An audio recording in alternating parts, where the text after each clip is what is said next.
Logie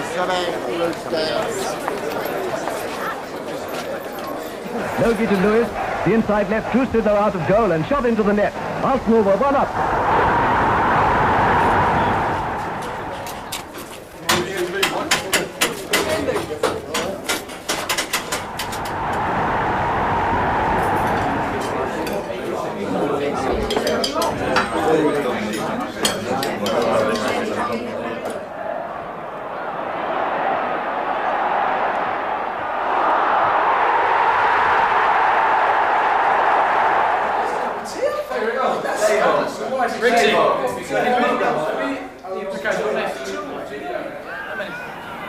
McNabb. Radford.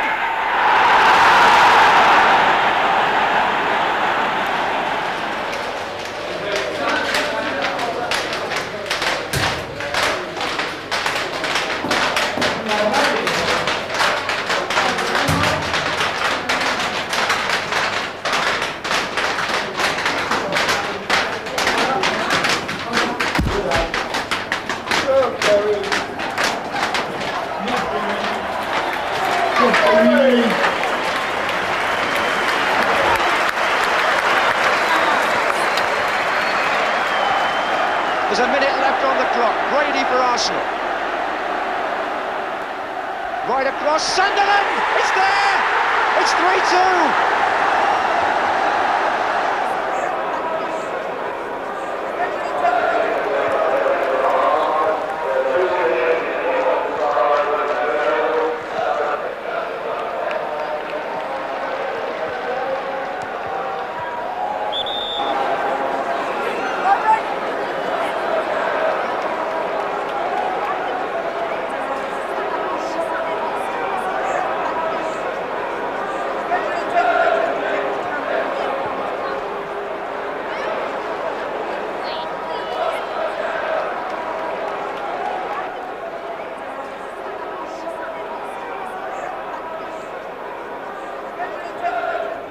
Arsenal, one of the great names in world football.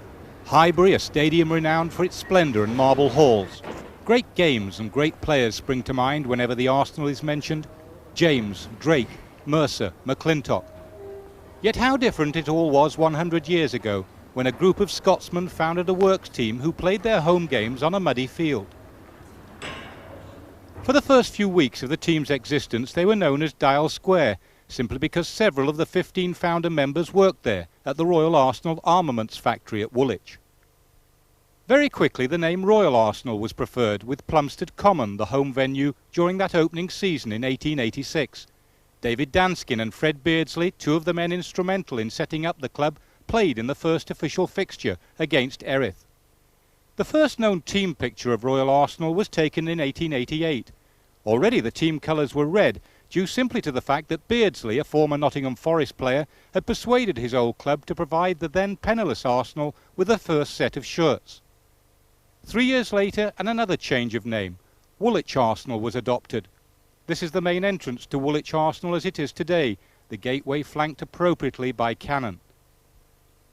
Within 7 years of their foundation, the club were members of the Football League, and by 1894 impressive season tickets underlined the rapid rise in status. There was, however, no instant success on the field of play, although the first team squad of the 1895-96 season included a quality goalkeeper. His name, Harry Storer, the first Arsenal player to win representative honours. By now Arsenal played at the Manor Ground, and there they stayed until moving to Highbury in 1913. The first success came in 1904, promotion to the First Division. Major honours, though, still eluded them, and after Henry Norris took over the club in 1910, things deteriorated. In 1913, the Royals were relegated to Division 2 and were still there when the Great War brought league football to a halt. Incredibly, when football resumed in 1919, Norris brilliantly engineered Arsenal's elevation to the newly extended First Division of 22 clubs, and there they've stayed to this day. But it was the arrival of this man, Herbert Chapman, as manager in 1925 that signalled the start of Arsenal's greatness. Within a year his team were runners-up in Division 1, and in 1927, 40 years after being formed, Arsenal made their first appearance in an FA Cup final. Their opponents, Cardiff City. Charlie Buchan captained an Arsenal team with names like Joe Hume, Tom Parker, Bob John. This was their first step towards eminence. Cardiff under Fred Keener had been losing finalists 2 years earlier. Now with 8 internationals they were at their peak. And with the referee's bow tie impeccably straight, a game of international quality was expected.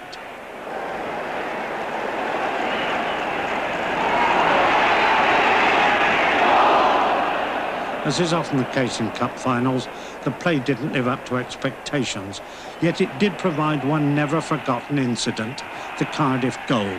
It came when Ferguson shot low and hard. Lewis stopped it, but it eventually trickled into the net. A closer look at what happened. Ferguson shoots. Lewis gets down to it. Then, as he's challenged, he shapes to throw the ball away.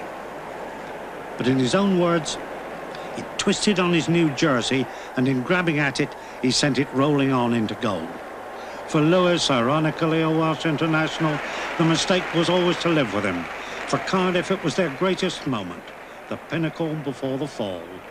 In contrast, Chapman's Arsenal, although disappointed, were not discouraged. And even though Charlie Buchan, holding the ball, retired the following year, Wembley was beckoning again in 1930.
Very good save.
Despite being put under some pressure in the closing minutes, Arsenal hung on to return to Wembley.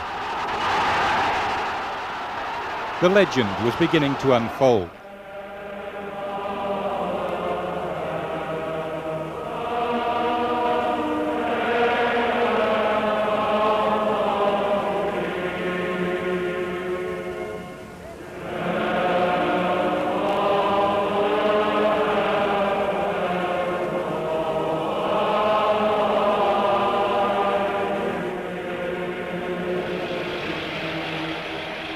Saturday, April the 26th, 1930, Wembley's Empire Stadium was packed.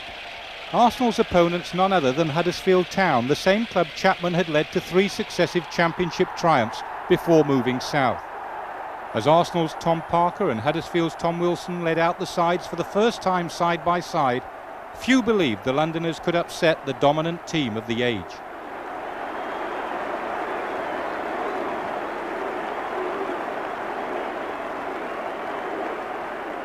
King George V surprised everyone by arriving unexpectedly for his first outdoor appearance since illness 18 months previously.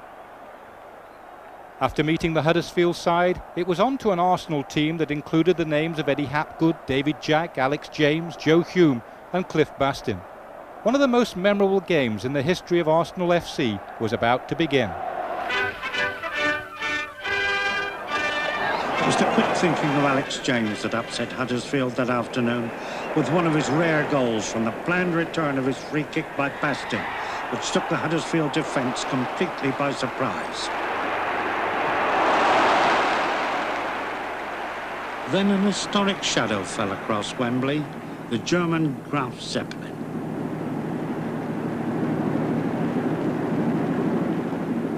A brief distraction only. For the moment, the drama was on the ground. A characteristic through pass by James gave Lambert Arsenal's second goal. Arsenal, led by Tom Parker, had won the cup for the first time. Their star illuminated the 1930s. I need hardly say how pleased I am we've won the cup this afternoon. I'm very proud of the fact that the Arsenal's been successful in bringing the cup south once again. Played right full back, and the second year I was there he made me captain. I followed Charlie Buchan. Charlie Buchan was captain and I was the second one. Herbert Chapman signed on in those days.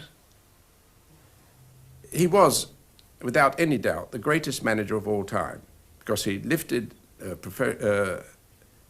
league football to professional level.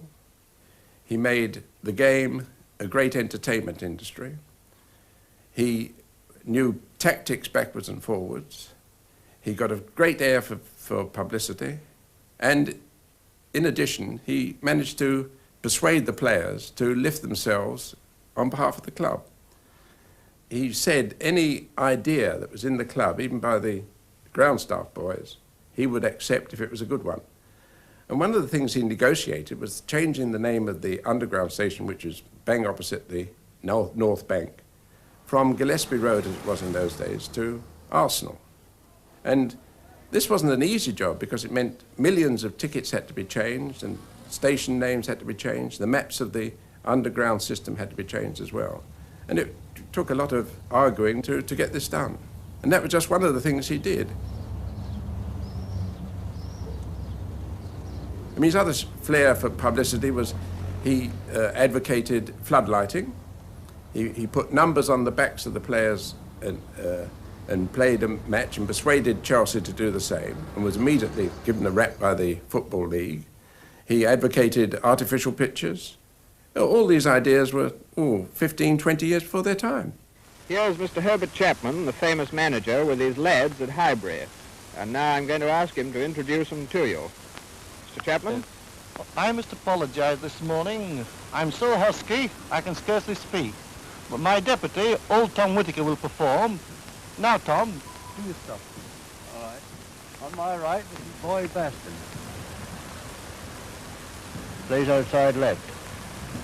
Alec James, next. Wee Alec is called. Plays inside left. Jack Lambert, our smiling centre forward. Bob John, a Welsh international left half. Herbert Roberts, our tall centre half. Little Charlie Jones, another Welsh international. Frank Moss, our goalkeeper, Lancashire lad. David Jack, our inside right. Joe Hume, our flying outside right. And the popular captain, Tom Parker. He's not so old as he looks, by the way. La-di-da-di-da, la-di-da-di-da, all good pals and jolly good company. Hey! Amongst the players Chapman elevated to stardom in the early 30s was George Mayle. What did he feel were Chapman's greatest qualities? He was a great psychologist. He was able to do things which probably a lot of other managers and probably a lot of other players wouldn't have stood for. But he did it in such a way, such a quiet, softly spoken way, that nobody ever seemed to take offence at him. And of course he could add a little bit of steel to that, what shall I say, soft manner, by the things he actually said, which were quiet and to the point. Arsenal became league champions for the first time in 1931, and then a year later were back at Wembley for a third FA Cup final appearance. Newcastle United and controversy awaited them.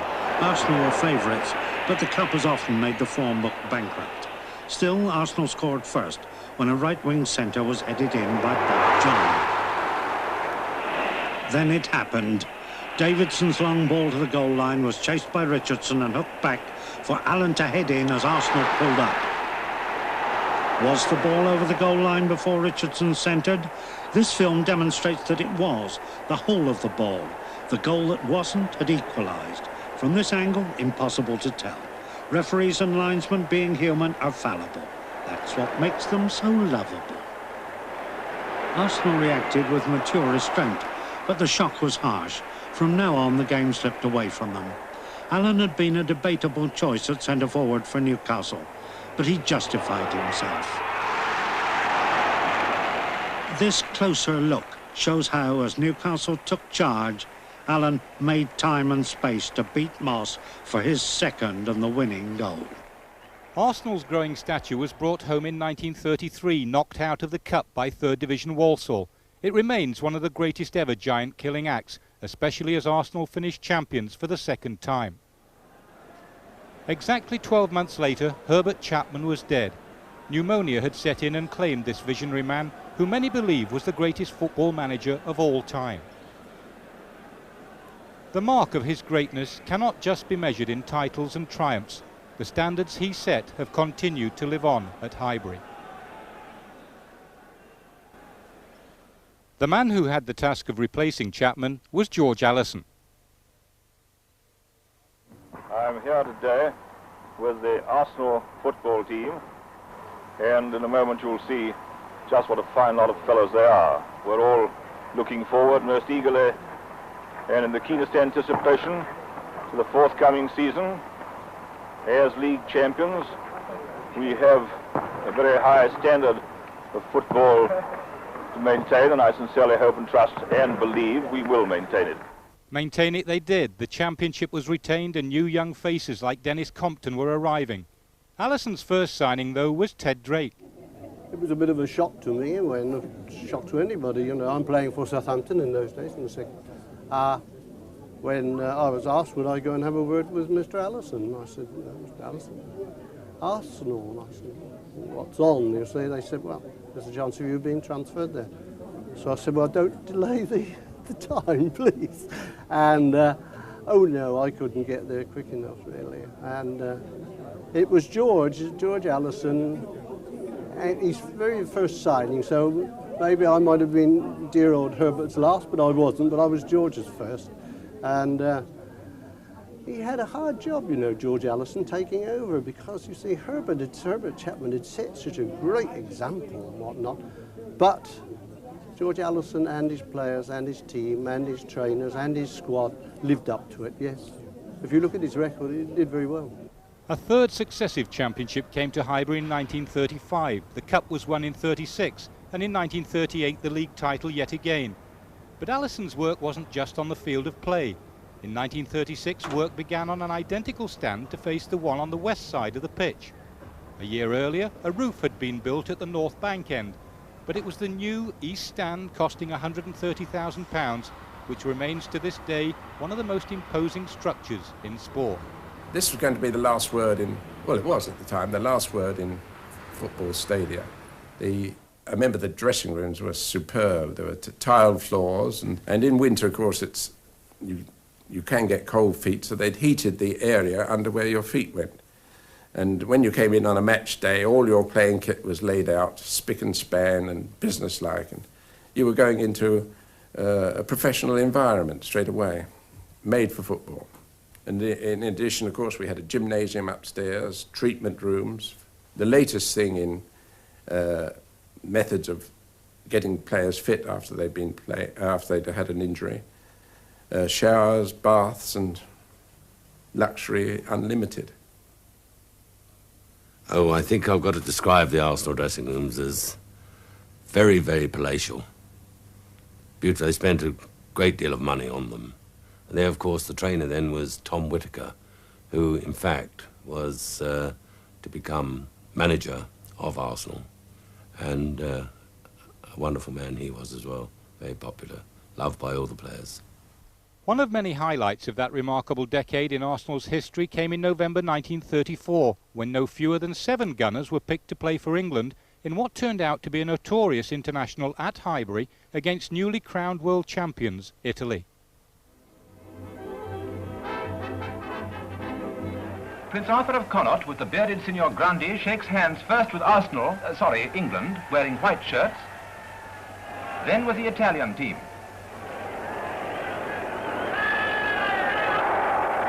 An Italian insists on showing the flag. The Swedish referee tosses up. Alamondi of Italy loses.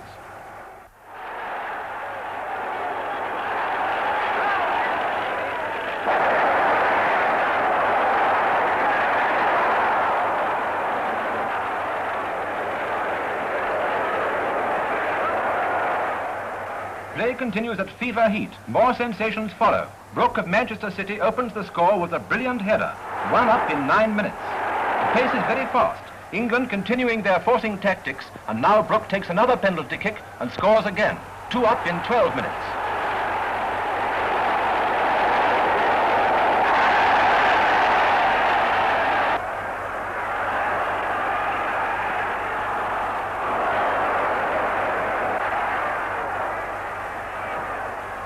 England's vigorous assault is not yet held, and their centre-forward Drake scores with a beautiful hook.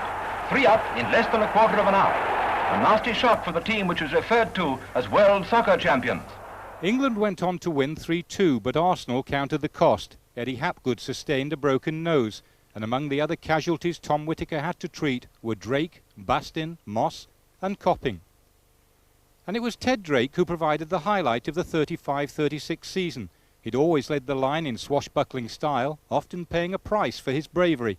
But on December the 14th, 1935, he set up a First Division record which still stands, scoring all 7 as Arsenal beat Aston Villa 7-1. An even bigger star was Alex James. One of the great players in British football, he was a member of the famous Scottish Wembley Wizards. And it was James who featured in a special cartoon drawn to celebrate Arsenal's 3rd consecutive championship triumph.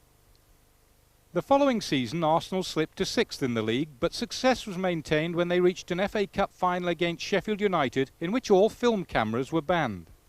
Cup final day in 1936 brought the usual host of enthusiasts into London by road, rail and air. They've all come up to see the Cup final, but there's been so much in the newspapers about the film war that half of them don't know if they're going to see a football match or a fight. When they see our fleet of aeroplanes and auto-gyros, they'll think it's the air pageant.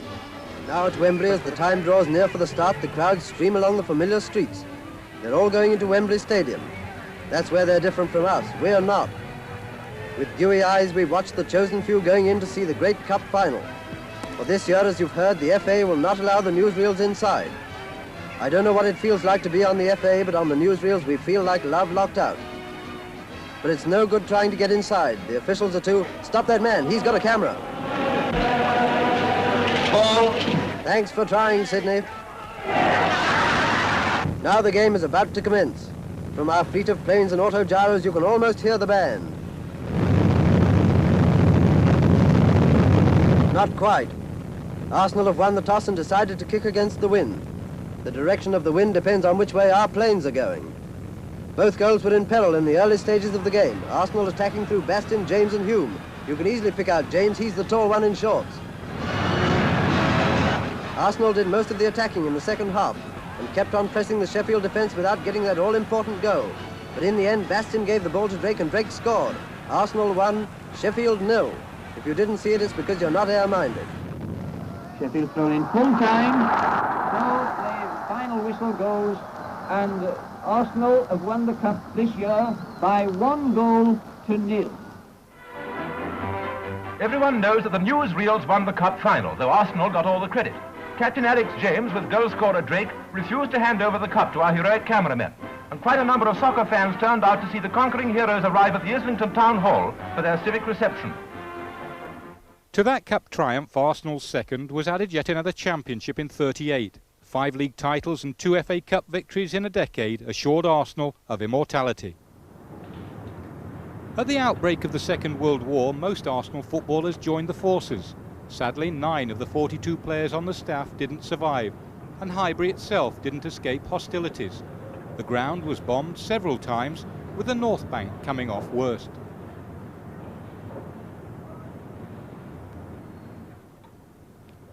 In the first season after the war, Arsenal could only finish 13th, but the following season another chapter in the success story was added.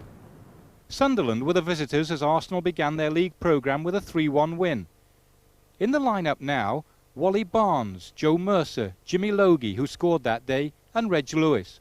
Tom Whittaker had taken over from George Allison as manager, and in that 47-48 season the Gunners lost just 6 games. Amongst the great victories, a 6-0 defeat of Charlton in which Lewis scored 4, a 5-2 win over Wolves in March, and a 7-0 thrashing of Middlesbrough, Ronnie Rook getting a hat-trick in that one. Rook, in fact, was to go one better in the biggest win of the season, which was reserved for the final home fixture. Grimsby Town were the opponents, and Rook got 4 of the 8 goals that Arsenal scored that afternoon before collecting their 6th league championship. The make-up of the side was a mixture of old and new. George Swindon in goal, the Compton brothers and Alex Forbes. But it was Rook's 33 goals which proved decisive. Perhaps the greatest character of the time, though, was Joe Mercer. At 32, he'd been persuaded to forego his grocery business in Wallasey and come out of semi-retirement following a dispute with Everton. Originally attacking wing-half, Whittaker converted the genial and bandy-legged Mercer to a defensive half-back. His outstanding leadership qualities were but a bonus, and 2 years after the '48 championship triumph, Mercer and Arsenal were chasing more cup glory.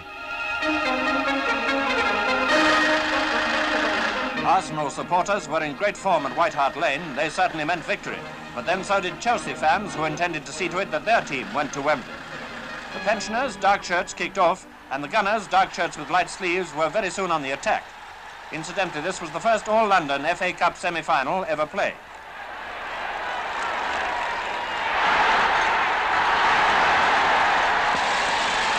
It was undoubtedly Chelsea's first half, and they opened the score with a goal by Bentley.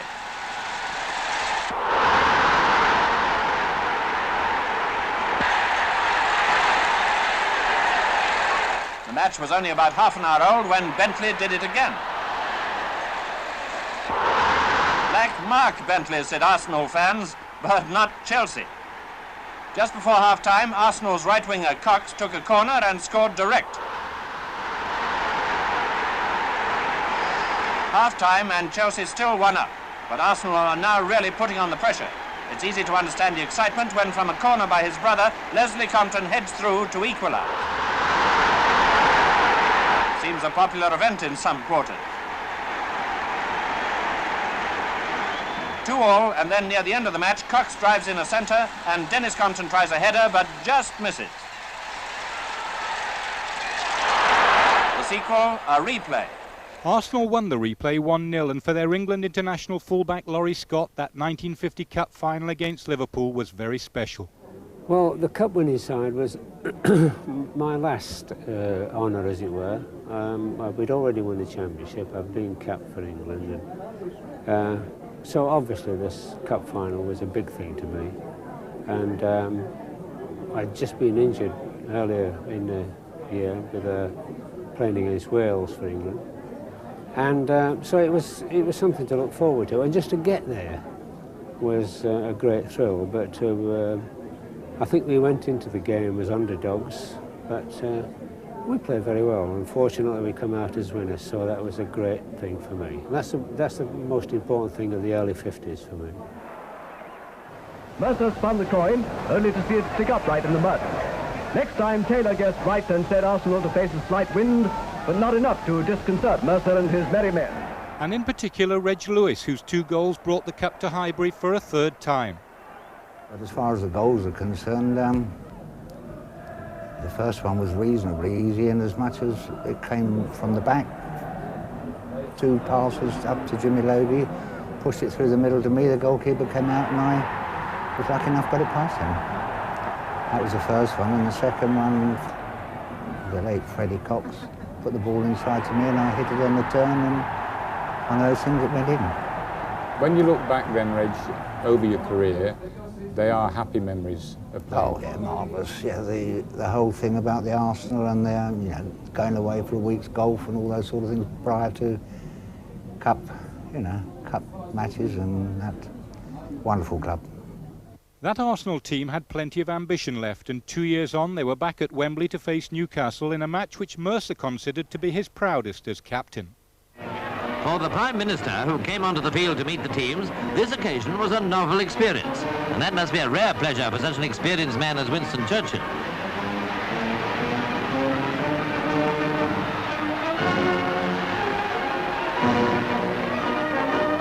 The 2 Joes met for the toss-up, Mercer and Harvey. Mercer won it for Arsenal. Jackie Milburn kicked off for Newcastle, and 100,000 voices got going, as well as the players. It was while Newcastle were putting on the pressure that any luck Arsenal had left over was lost. Wally Barnes was injured. This brought Tom Whittaker, Arsenal's manager, into the picture. First aid for Wally's knee, but in vain. After half an hour of the match, he was out of it.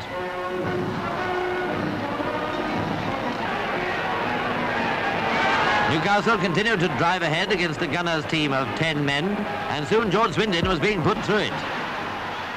Mitchell, Newcastle's left winger, came dribbling in, beating one man after another and looked a certain scorer.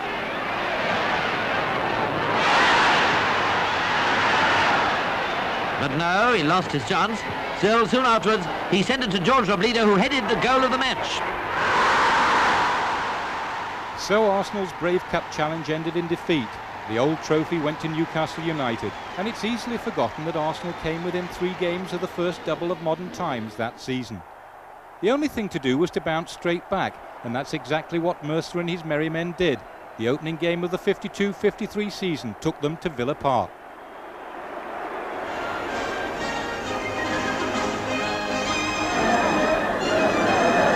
That's Forbes doing some sleight of hand with his feet.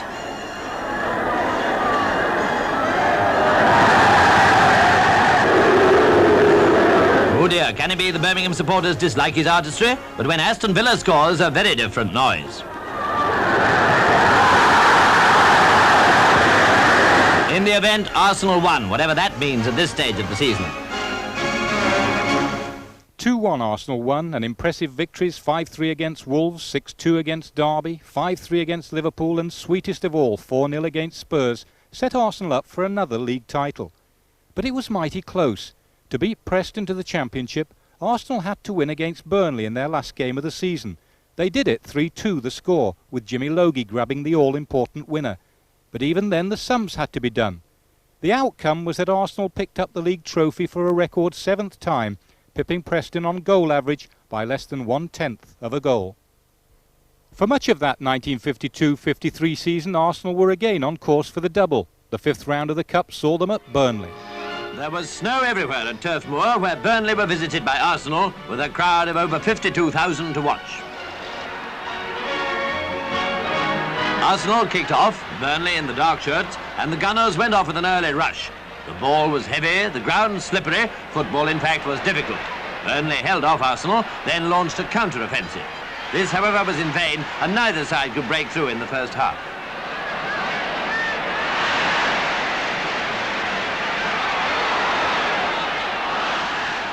Now Burnley kick off in the second, and very soon the Gunners are pressing hard. It was right half Forbes who was largely responsible for their first goal, which was put through by Holton.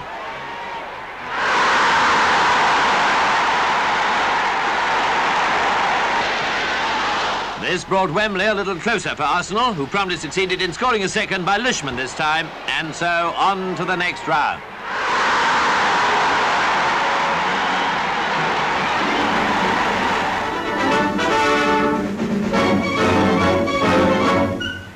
69,000 packed into Highbury for the Arsenal-Blackpool six-round cup tie clash, and they certainly were rewarded with a thrilling match. Blackpool kicked off, Arsenal wearing striped shirts for the occasion. The visitors were soon going strong, trying hard to penetrate the Gunners' famous defence.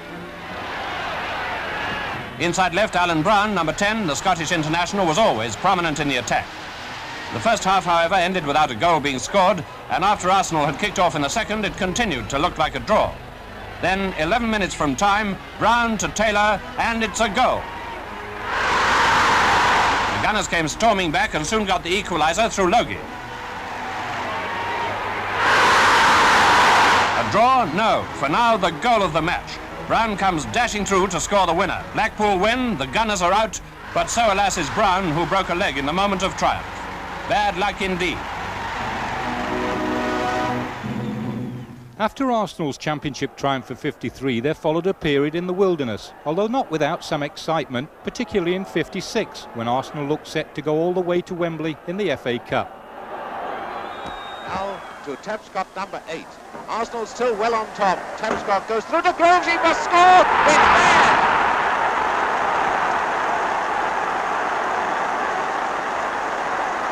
1-0 for Arsenal after 18 minutes. Groves has scored as Charlton appealed for offside. And Arsenal was soon to confirm their superiority in this fifth-round tie at the Valley, the second goal driven home in spectacular style by Jimmy Bloomfield. So a 2-0 win and a home tie in the quarter-final against Birmingham, but it wasn't to be Arsenal's year. They went down 3-1. Despite some fine talent, major honours continued to elude Arsenal. Here in 1960, 2 of 5 goals which crushed Newcastle in a First Division game. Allchurch, that one looks over the line, up goes the linesman's flag, throw to Arsenal. And as the sun comes out, Groves takes that throw for Arsenal to Bloomfield. Bloomfield, this delightful ball player, lovely body swerve, and heard, and a goal!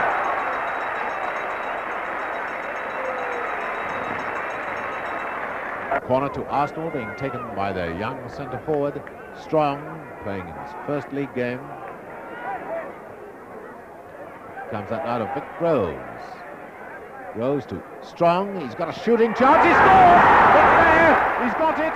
Among the Highbury favourites at this time were Tommy Docherty, John Barnwell, David Hurd, and especially Jack Kelsey, the brilliant Welsh international goalkeeper.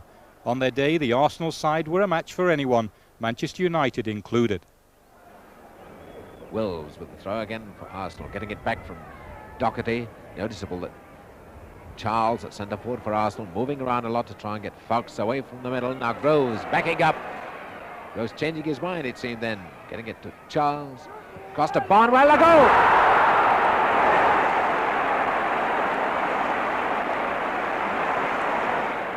It's Violet.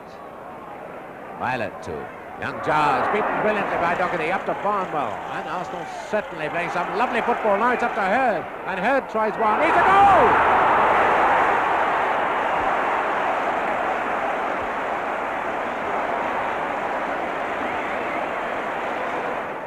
Manchester's throw into Charlton, momentarily unmarked. Can he hit it fast enough? A great save by Kelsey! I think in that time we had a team that got old all of a sudden, you know, at the end of Tom Whittaker's period with the club. And then we had a couple of managers quickly, and new players were bought that just didn't fit in. And it was a period where we were just sort of holding out in the First Division rather than winning anything. In fact, a couple of seasons there, I think we were lucky not to get relegated. We were that sort of close, yeah, but we survived. Season started all right, and once again Saturday's back to normal for thousands of fans up and down the country. Leyton Orient making their debut in the First Division with Arsenal the visitors.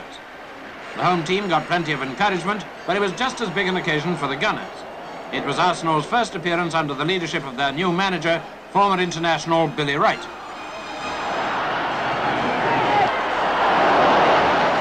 He saw his team do most of the early attacking. Although it didn't exactly result in goals galore, there were plenty of pointers to an interesting season. Best of luck, Billy. Making his debut in that opening game of the 1962-63 season was Joe Baker. He immediately showed just why Billy Wright had paid Torino £70,000 for his signature. But while goals were plentiful, the defence was vulnerable. In 1964, Arsenal scored their first goal on Match of the Day. Baker. Ball to Strong. Out of Anderson. Strong again. Easton, a good return, a fine move and a lovely goal by Strong. A lovely goal. Arsenal lost the game 3-2, and as the inconsistency continued, so Billy Wright experimented with new formations. The team which took the field against Sheffield United in November '65 included Don Howe and Terry Neal, both later to manage the club. 4 of the double squad, Story, McClintock, Samuels and Armstrong. And a real crowd pleaser, little George Eastham. Armstrong, Easton close to him. Armstrong and the goal, an equaliser by Baker.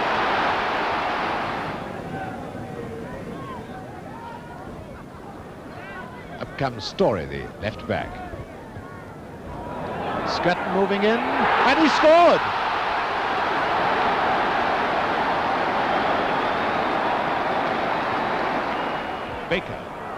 Baker to Samuels, and Arsenal as sprightly as ever in his Armstrong is going to be number 5, yes! The final score was 6-2, but the Gunners finished the season in 14th position, not good enough by Arsenal standards. As England won the World Cup, Billy Wright lost his job. The choice of the club's physiotherapist, Bertie Mee, as Wright's successor was not so surprising, bearing in mind the success Tom Whittaker had enjoyed in the 40s and 50s. Mee was a disciplinarian, a brilliant organiser, and with first Dave Sexton and then Don Howe as coach, began to create a side to fear. Within 2 years, Arsenal reached a Wembley final. The trophy at stake was the League Cup, the opponents Leeds United. In a Dour contest, 1 goal was always going to be enough to win the game, and it was Leeds who got it. Furnell was impeded at a corner, and Cooper lashed in a superb volley.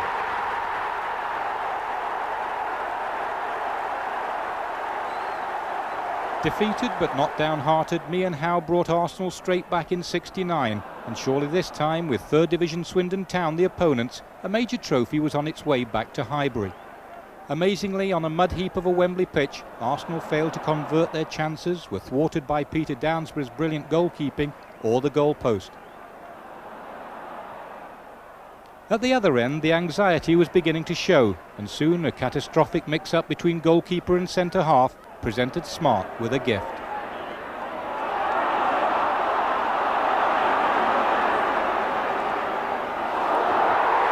Swindon were ahead, and although Bobby Gould equalised, it was the Wiltshire side who ran out worthy 3-1 winners after extra time. There were those who suggested that Arsenal team would never recover from the Swindon disaster, but how wrong they were.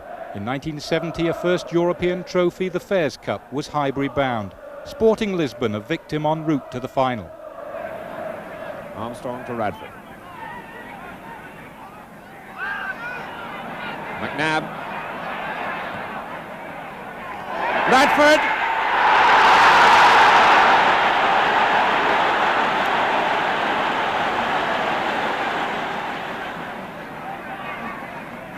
Simpson. Armstrong.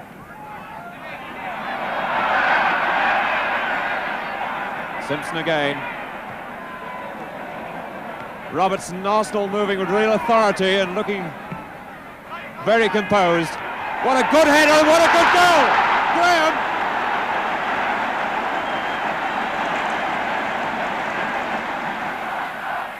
Armstrong. Radford. McNabb. Yes! After 17 barren years and an unforgettable final victory over Anderlecht, skipper Frank McClintock proudly held the Fairs Cup aloft. It was seen as a start, with better still to come.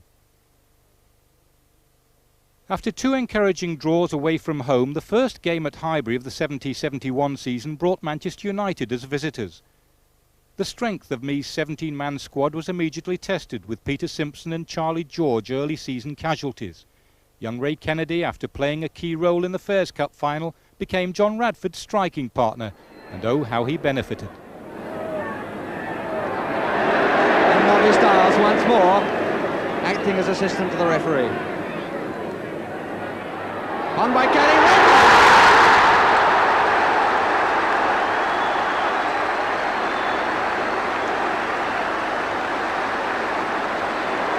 15 minutes and a goal by John Radford. Just a very simple little side foot, or he made it look simple from the pass by Kelly. Story has moved to the inside right position. Armstrong in the middle. Radford on his own.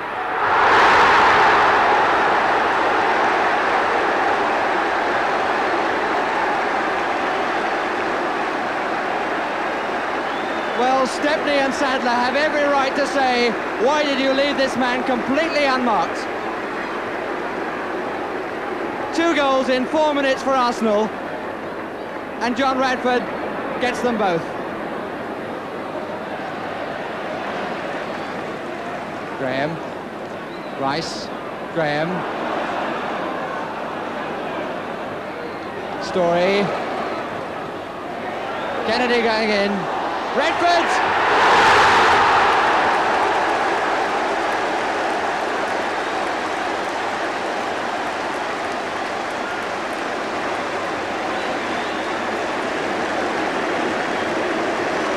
A hat-trick for John Radford, his 3rd goal after 15 minutes of the second half, and what a start to Arsenal's home season.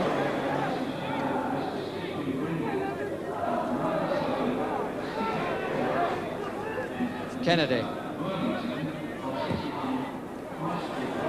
Radford. Then he got Kennedy up with him, Armstrong behind him.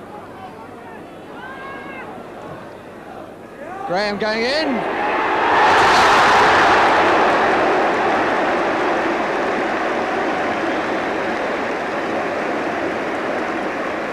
Bob Wilson, I just had a glance at, very happy, as is George Graham.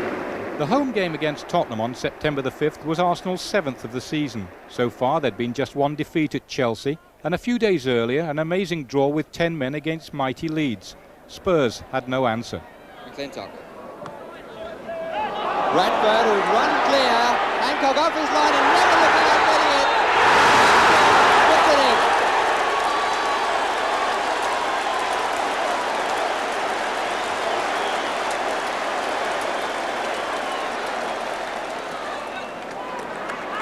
Rice, Kelly, oh, he sent a letter. That's a good ball from Graham. He's got 3 on the far post, 1 coming across the nearest Kennedy. From Armstrong. The consistency which Bertie Mee and coach Don Howe had demanded of the team continued with wins at Burnley and at home to West Brom. There was a confidence and belief growing in the side. But before it had turned to arrogance, there was a visit to Stoke. Eddie Kelly. Kennedy. Armstrong. This is picked up by Burrows. Greenough in almost the right position. Roberts having to clear very quickly indeed. This is Dobing. Good ball. Greenough. To Conroy. Looking for Ritchie again. Ritchie there. And it's a goal! That was a very well taken goal indeed. Big John Ritchie scores his 6th goal of the season and puts Stoke City 1 goal ahead. The Arsenal defence was stuck there and Ritchie really rose to it. A very, very good goal.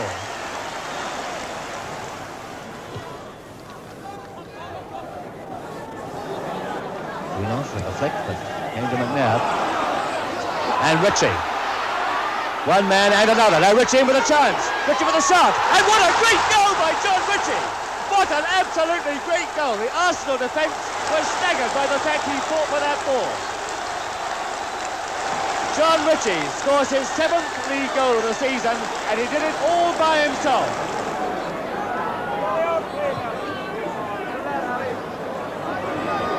Greenough, to Dobing, Conroy, Marsh cutting down that right wing. Good 1-2, and a good shot, and what a goal! What a goal! What a great 1-2 that was, and Terry Conroy put that ball past Bob Wilson, he didn't even see it. 3 goals to 0 for Stoke City, and what a beautiful play that was. This is Conroy again. Marsh is absolutely steaming down that right wing.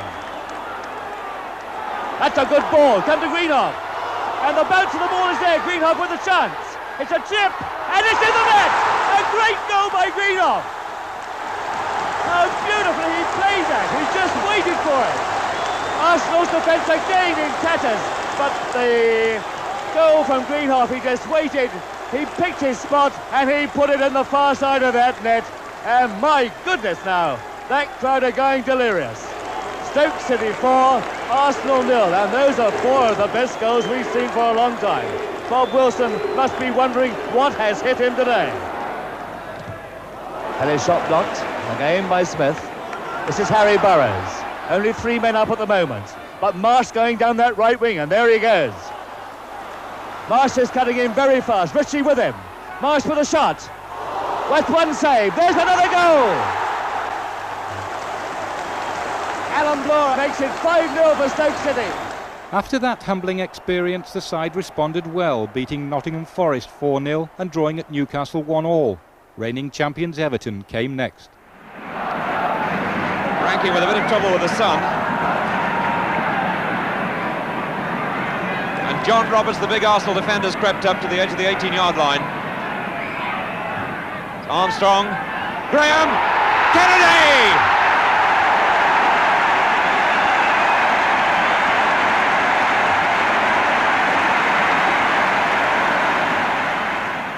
Kendall going with Kennedy. It's going to be a free kick to Arsenal. This is Rice. Kennedy!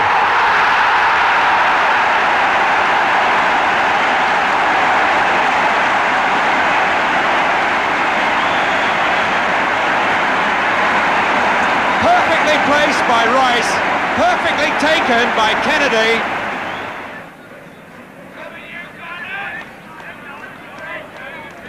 John Roberts. Kendall. Graham for Arsenal.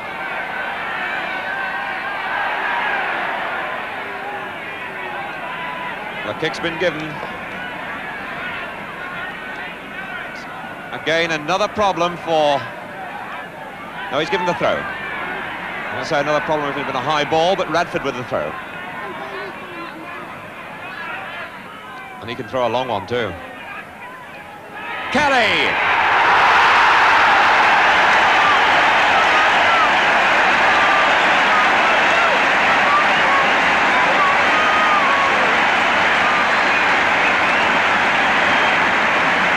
They don't come much better.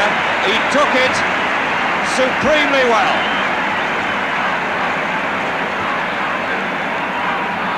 Don Howe, this talented Arsenal coach, must be so well pleased. Kennedy, Kelly.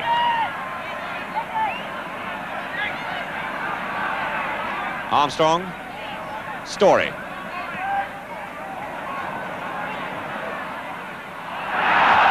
was it hands? Yes! Kenyon the offender, totally unnecessary, but clear cut. An innocuous situation.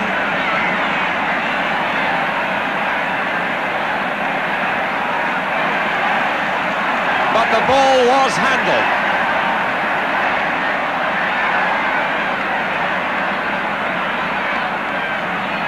Peter Story placing it for the penalty.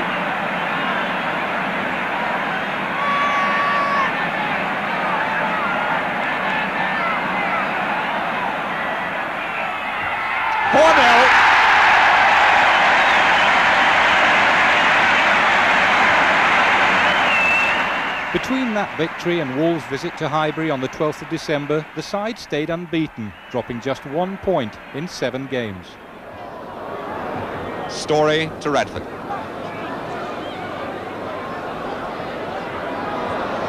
Armstrong, Graham. It's Wilson now to Munro. Oof. And the way it was Sal's, that Story.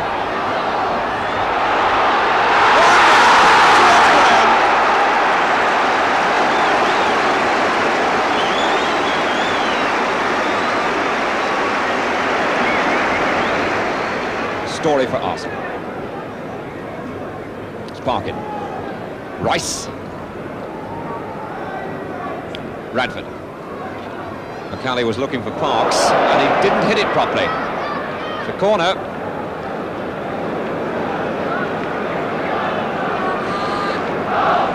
The Wolves' defence, which has been under such pressure in the first half, in the air from players like Radford, number 11, Graham, has conceded 37 goals this season, so they've clearly suffered a little bit for their gambling and trying to score goals. That was Samuels, and that flick from Kennedy nearly played off Radford. 2-0! That 2-1 win brought Arsenal to within 2 points of Leeds at the top of the table, and with the game in hand, skipper McClintock was optimistic. I always felt when I was with the Arsenal team at that time that there was no weaknesses at all. Maybe not great players as the best and one or two others in the league at that time, but 11 tremendous players who would fight and die for each other.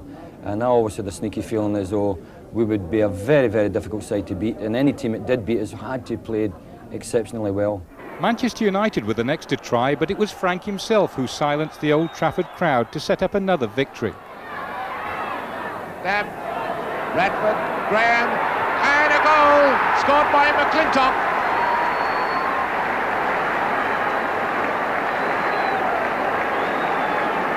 Arsenal, who brought the ball back in defence, put them all back up in attack. Fitzpatrick, the little fellow, on the goal line. Oh, another lovely header by Graham. 2-0. 2 corners, 2 goals.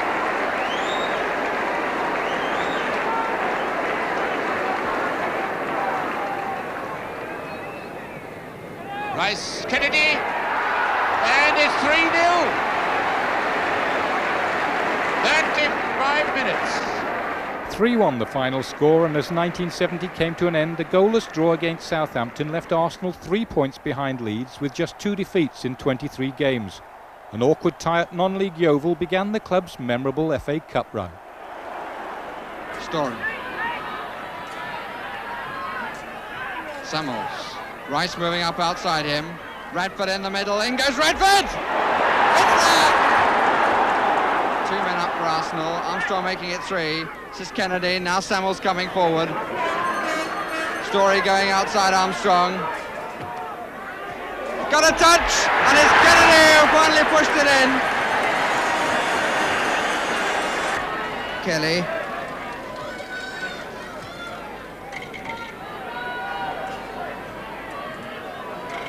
Armstrong round the back. Radford up! And it's there by Radford. He just couldn't get underneath it. 2 Arsenal supporters running onto the pitch. On to Portsmouth and the 4th round. And Portsmouth have got 10 defenders back. And Radford brilliantly kicked away. And another corner. And there's an appeal for hands.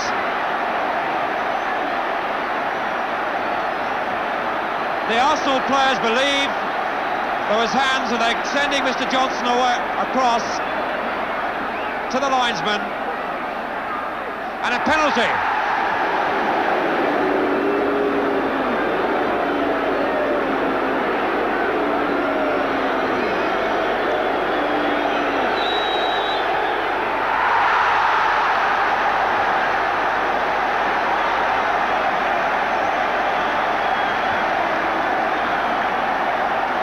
The perfect penalty kick. The goalkeeper never got near it. So 35 minutes gone, 1-0 to Arsenal. Piper. Hand. A minute left. Trebilco. Bromley. Can Portsmouth save it?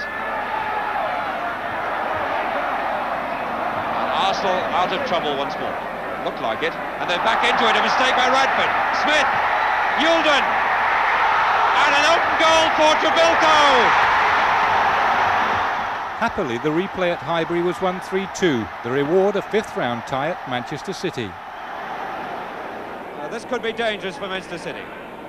Samuels, number 8, with the ball at his feet. Francis Lee lining the wall up, and 5 in the wall now.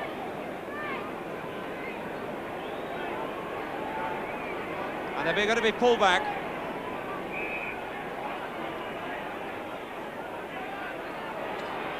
George, 1-0.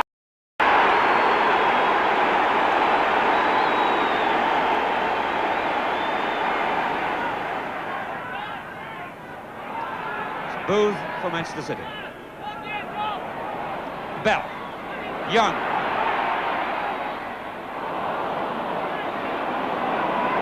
McNabb. Radford. Good ball. George is not offside. He crossed the halfway line. He's on his own. Just the goalkeeper. 2-0. The precocious talent of Charlie George seen at its best. And in the 6th round, after a goalless draw at Leicester, it was Charlie who won the replay. George Graham looking for Armstrong. Armstrong round the outside. Armstrong still in possession. Lish coming in. It's a corner for Arsenal. Corner going to be taken by Armstrong. Shilton came out. George with a header. Charlie George scores for Arsenal. Arsenal 1, Leicester City 0, and only seconds remaining in the first half. Even greater drama was awaiting in the semi-final against Stoke. So it's a corner to Stoke, and look at the way they're packing that penalty area. Bob Wilson trying to get a view through the crowd of players. It'll be Harry Burrows to swing it in with his left foot. And there's some confusion there. Story, no, it's a goal. It's ricocheted back in for Stoke, maybe off Dennis Smith. Pejic. And Burrows with the flick. Peter Simpson back there for Arsenal. And Charlie George. Oh, that's rather short. It is, it's Ritchie. John Ritchie. Stoke have made it 2-0 after 29 minutes. Armstrong with the throw for Arsenal, still 2 goals behind. Here's Ray Kennedy, hooking it back in. Banks thought about coming out there. And in the crowd, it's Story. Goal! Yes, Arsenal have got a goal. Peter Story, 2-1. And surely the last chance. We're into injury time as they swing the corner in again. McClintock off the line. Handball, was it? Yes, it was. Mahoney. Penalty. And Peter Story against Gordon Banks. What a finish. And it's in. It's a great finish for Arsenal. It's 2 each. They forced a replay, surely, and Stoke must be demoralised.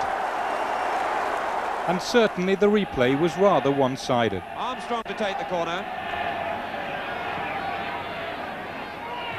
That's a good header. It's there, Graham.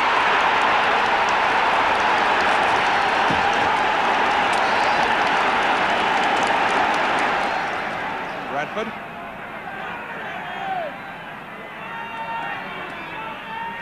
Armstrong. Radford. Yes, Kennedy! 2-0 and an FA Cup final to look forward to. But the Championship was still up for grabs. Since January, 13 league games have produced 10 wins and 3 defeats. If Newcastle could be beaten at Highbury, it would be 8 straight victories. There were just 6 games to go.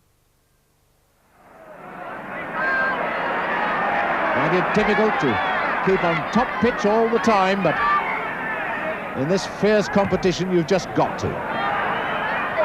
Moncler. George. He's done it!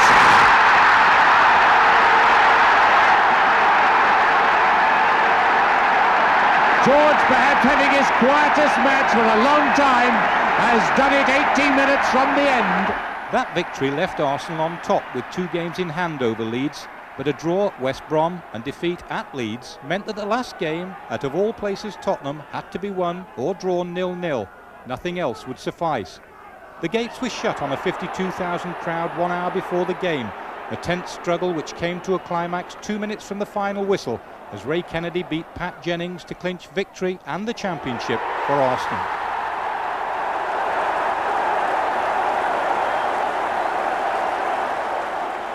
So the first leg of the double was in the bag, and 5 days later, on May the 8th, Bertie Mee led his team out at Wembley alongside Bill Shankly's Liverpool.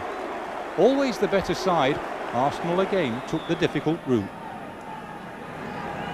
Just under 20 minutes to half-time. Game providing fine entertainment, as we all expected. Very, very tight game. No goals yet. Oh, Radford, a beautiful bit of work. And the corner, great football by Arsenal, that fine save by Lindsay as Storey came in. Storey keeps coming up on the blind side so often. It's a very dangerous ploy by Arsenal. It's the first quarter of the match. Now Clements being troubled by Kennedy and fouled by Kennedy.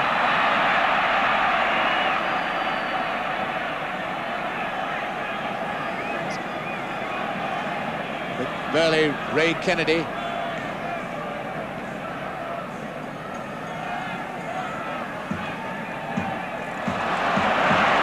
George. Oh, it's moving. And even the referee flung up his hands in horror at that one. A great shot from Charlie George. Just watch him let loose from this one. How many yards would you say he was outside the penalty area? About 20. Great shot.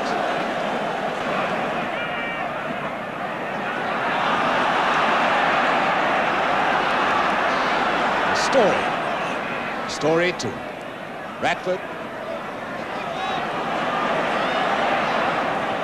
And his Armstrong goes in! And a great save by Clements! But what a header by Armstrong! Moved in when nobody could have seen him. Nobody could have seen him. Smith to Callaghan. Highway to Callaghan. Evans was brought down from behind by Simpson, and this is no place in which to give away a free kick in the last seconds of the first half. Arsenal have 10 men back. Here comes Smith, Callaghan, Kinsey, and a great save by Wilson. Tremendous save by Wilson. And watch this beautiful play by Liverpool. The defence thrown off the guard. That shot from Lindsay, and a great save just with the fingertips by Bob Wilson. Kennedy back to George. A little bit of breaking on the right by Kelly, and he's got Radford with him. This is Radford, number 9. And Kennedy moving to the near post. A beautiful move by Arsenal. And notice how Radford hits this one to the near post. Already Kennedy is moving. There he is up, pacing the defence. And a lovely flick, a move that really deserved a goal. That's the first long throw of the match. And it's hit the bar. Hit the bar of Graham's head. And look at that throw. And Reddy's Graham moving into it. Just gets a touch. Hitting onto the bar. No nonsense about that corner given away by Tommy Smith. Liverpool under a lot of pressure, looking in trouble now, and it's off the line by Lindsay. 0-0 after 90 minutes, but extra time soon produced a goal. Simpson. Lloyd. Hughes to Thompson. Highway. Scored! Highway's done it! 1 minute of extra time, and Highway sold the dummy to Bob Wilson. And there's the Wembley Cop has gone wild. It was a beautifully taken goal. George to Kennedy. Radford. Oh, it's going to be the equaliser! Yes, by Graham! And Liverpool relax. Oh, what a terrible, terrible mistake. So 1 each and a goal still debated at Highbury today. At the time it was thought George Graham got that final touch, but in fact it proved not to be so, and Eddie Kelly was officially credited with the equaliser. But no argument about the goal that won the double.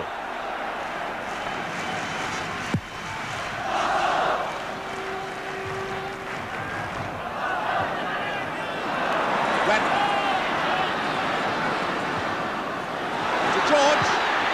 He scored! George has done it! shot. 6 minutes and George Graham has just turned somersaults. What a great goal that was by this 20-year-old. Now he gets the ball from Radford, but watch him hit this one. So Arsenal can go wild. And Arsenal, who finished the season under such fantastic pressure which would have broken everyone, have done it. Arsenal have done the double. And Mr. Burtonshaw even collapsed at the end. Tommy Smith the first to congratulate him. This is a tremendous feat by Arsenal after a fantastic cup final. And the police have been beaten by the odd Arsenal fan who's got onto the pitch, but they're doing a great job of keeping the rest in the paddocks. And these two teams congratulating each other after a truly splendid FA Cup final. Frank McClintock must have thought that for the 5th time he was going to be beaten. But it all came good in the end. And no wonder this great Scottish international is overcome.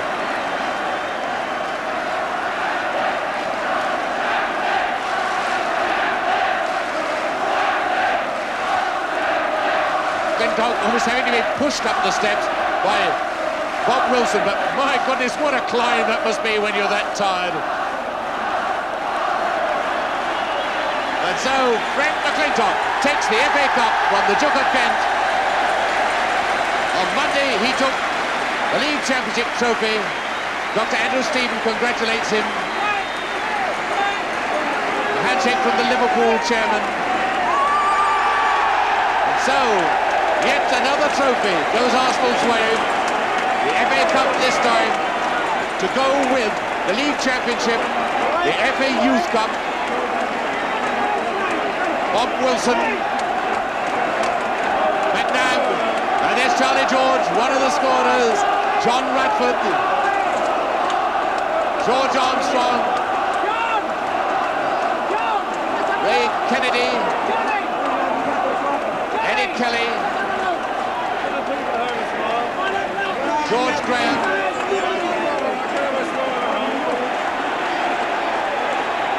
Peter Story, who had to go off, Simpson, and Pat Rice absolutely whacked. And the Liverpool fans are rising to their team, but here come Arsenal, who now start on their lap of honour.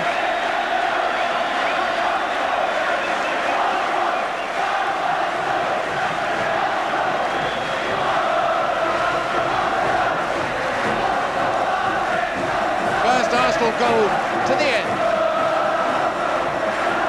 at which all their fans are massed, the fans who cheered them last Monday when they won the League Championship, and who now, 6 days later, have the opportunity cheering them as they win the FA Cup to equal Tottenham Hotspur's magnificent feat in modern football of achieving a Cup and League Cup. I think the purists in the game would have said we lacked quality. That may or may not be right, but outside of quality, we had other qualities which are fundamental in a winning team and in a team that will apply itself to win the double. And they were the qualities we had. Technically, certain deficiencies, but other qualities superb. Arsenal's double was completed in 51 matches, 42 League, 9 FA Cup. It also marked the end of the Mee Howe partnership. 1972 proved disappointing. Ajax ended the European Cup challenge. Krul. Hahn going forward. Oh, it's nearly an own goal, it is! George Graham. Ajax went on to win the competition. As for the FA Cup, a brave defence ended at Wembley itself. Trying to take on McNabb on the outside, he's round the back. Clock! 1-0. So Leeds won the Cup. Bertie Mee stayed in charge for 4 more seasons, and on his retirement, Terry Neal took over the task of following the man who'd achieved something even Chapman hadn't. Neal had the right pedigree, 11 years an Arsenal player, and after bringing Don Howe back as coach, a team of promise began to emerge. His first signing created tremendous excitement, Malcolm MacDonald, alias Supermac. Referee insisting on the 10-yard ruling. It's come to Alan Ball. McDonald getting up. That's the one he wanted. And how well he put it away.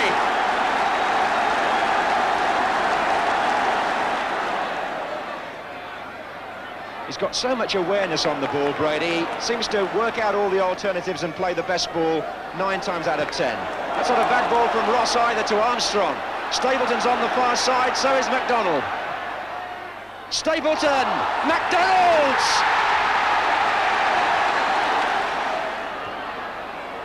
Armstrong, Matthews is the player in the middle. Had to check to stop being offside. Here comes Ross. Stapleton on the near post. McDonald! And there it is! The man that seems to write the football stories better than boys' fiction has gone and done it all over again. Apart from McDonald, the Highbury fans' real favourite was Liam Brady, as talented a footballer as the club had ever seen. A 5-0 win at Spurs illustrated the point. Ricks for Arsenal. Oh, that was beautifully done between Ricks and Brady now has got Stapleton and Sunderland in the centre. Still Brady, beautifully done. Stapleton! 3-0 to Arsenal, and a brilliant goal.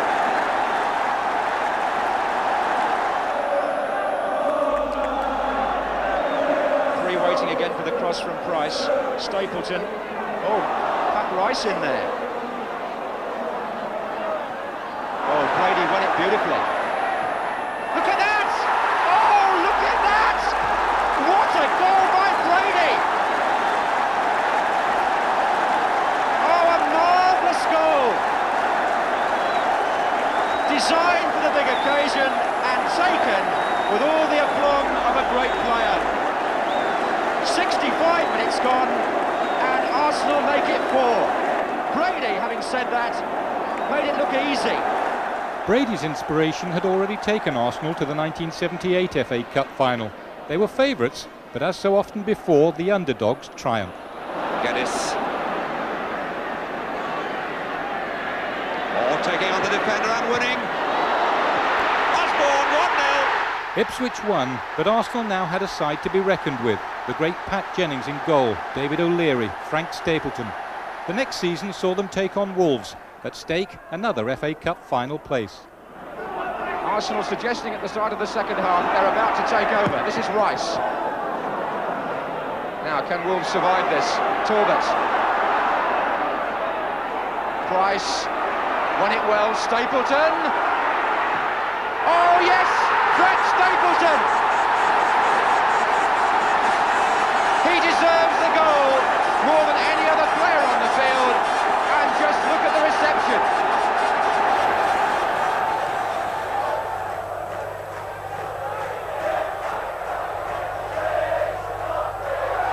Sunderland is through.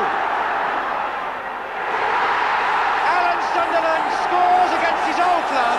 The goal that almost certainly means Arsenal are destined for Wembley. Yes, Arsenal were back, with Manchester United, managed by old Arsenal coach Dave Sexton, the opponents. For 85 minutes, it looked a doddle.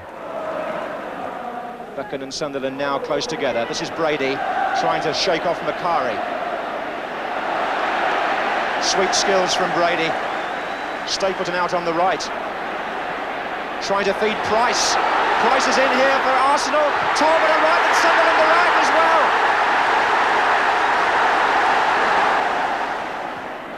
This is Brady. Good skills from Brady. 2 waiting in the centre for the cross. Stapleton! 2-0 to Arsenal. Stapleton scores. Just 4 minutes on the clock. Arsenal 2, Manchester United 0. Free kick to United. Jimmy Greenough fouled. And they've got to make something of this now, Manchester United, to stay in with a chance of a dramatic recovery in the last few minutes.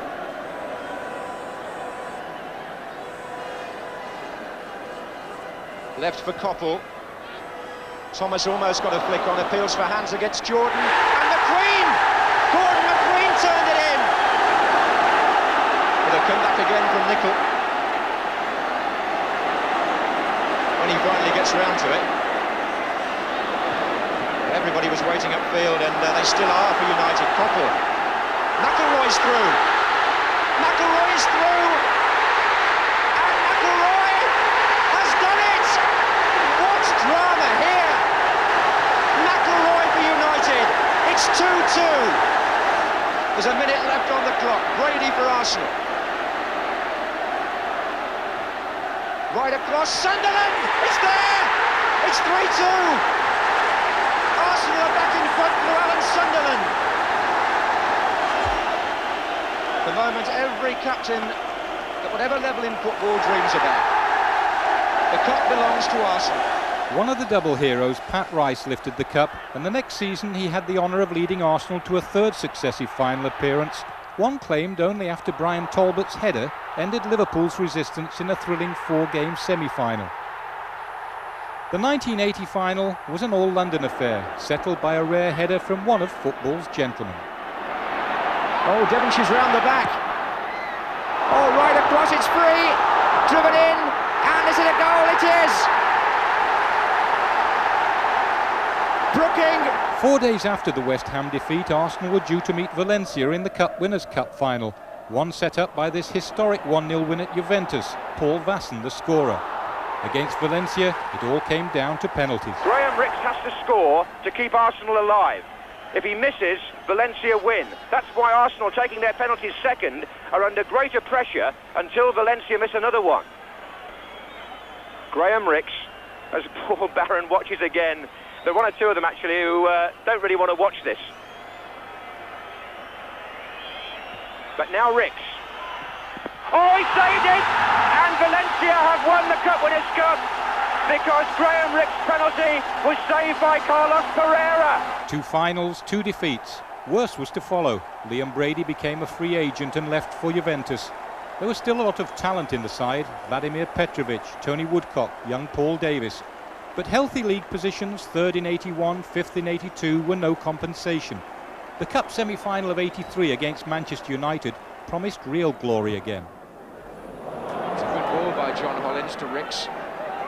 Robson is again well forward for Arsenal, and Bailey comes to meet him, and here comes Petrovic, and Robson's in there, and so is Woodcock. The joy was short-lived. United came back to win 2-1. Terry Neal lost his job in December 83. Ironically, just before one of his biggest signings, Charlie Nicholas banged in 2 goals in a 4-2 Boxing Day win at Spurs. Nicholas had cost Arsenal £650,000, but hadn't immediately lived up to his superstar status. As for Neal's replacement, well, eventually, thanks to a good finish to the season, it was Don Howe. He deserved the chance, but was under no illusions. Directors are peculiar people. You know, they act completely differently in football as they do in their own businesses. Who knows how they think? All I shall do is do the job I was saved by and let them get on with all the decisions. The start of the 84-85 season was more than promising. Just 1 defeat in the first 5 games, and champions Liverpool made to look ordinary. Liverpool have pulled everybody back, and Brian Talbot and Charlie Nicholas, either one of them might fancy their chances from this central position. And Talbot, yes! 2 in a week for Brian Talbot. In the same corner, the same flighted free kick, and Grobbelaar was just as powerless as the Newcastle goalkeeper on Tuesday. Brian Talbot, who's suddenly taken to these because Graham Rix is not in the side, and he's mastered the art, call it a la Platini if you like, of curling them away from the goalkeeper into the corner. Here's Robson.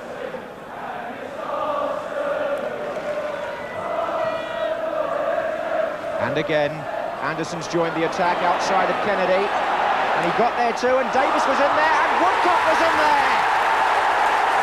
2-0 to Arsenal, Woodcock the scorer.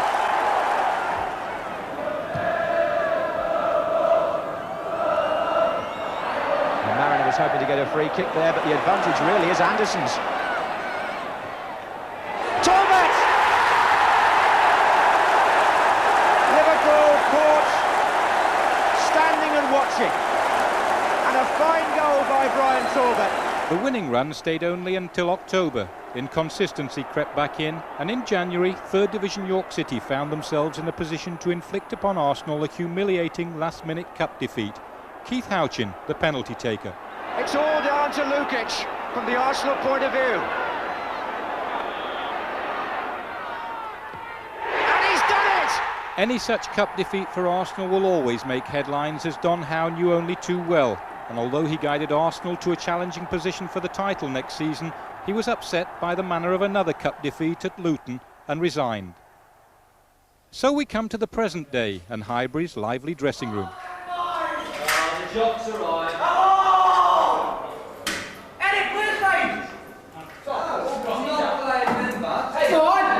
Hey, have you done this, boy? That's all it counts. Every dressing room needs a comedian to ease the tension before the moment of truth. And when you are an Arsenal player, there is an added tension. You constantly live with the past and know that a trophy is expected. It's expected by the fans on the terrace and the fans who make use of the luxurious restaurant within the West Stand.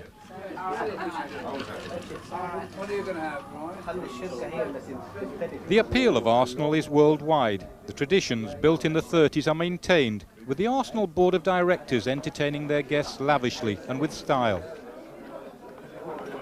Of course, similar generosity is now commonplace at the top level of the game, but other rare traditions also remain. The boardroom, for instance, is bedecked in flowers of the opposing team's colours, in this case the red and yellow of Watford. These touches and the trophy cabinets packed with memories are a constant reminder of the true greatness of this wonderful football club. 100 years after it came into existence, Arsenal lives on, proud and determined. And to one of the famous double-side George Graham falls the task of leading Arsenal to new glories at a time of changing standards. In society, standards are falling. Now, if that's a problem in society, I'm going to try to make sure it's not going to be one of Arsenal problems in the future. I want ambitious young men with the right attitude, allied with skill, and I think that would be an ideal combination. So finally, George, are real ambitions that you hold for this job and this club? Yes, to actually repeat the successes that I had as a player. If I could do that as a manager, I'd be a very, very happy person. The next 100 years will no doubt bring more triumphs and trophies to Arsenal, more dramas and heartaches. But what has already been achieved remains a shining example and inspiration to others.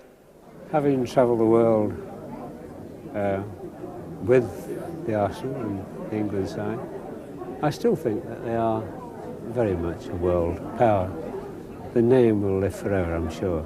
Avenues and streets and that have been named after the Arsenal, various places in the world. That in itself is a good advert, isn't it? As you well know, there was a rapport between the players and Don and myself, and not very often you get that, and maybe this was a big factor. It was a wonderful family. We travelled first class by train, stayed in first class hotels, all first class meals. Everything about the club just was first class. The training facilities, the ground itself, the dressing rooms, the aura it had, the tradition it had. Well, I think it's one of the best, and to me, the best. Memories that we should never forget, really. Wonderful club. The club.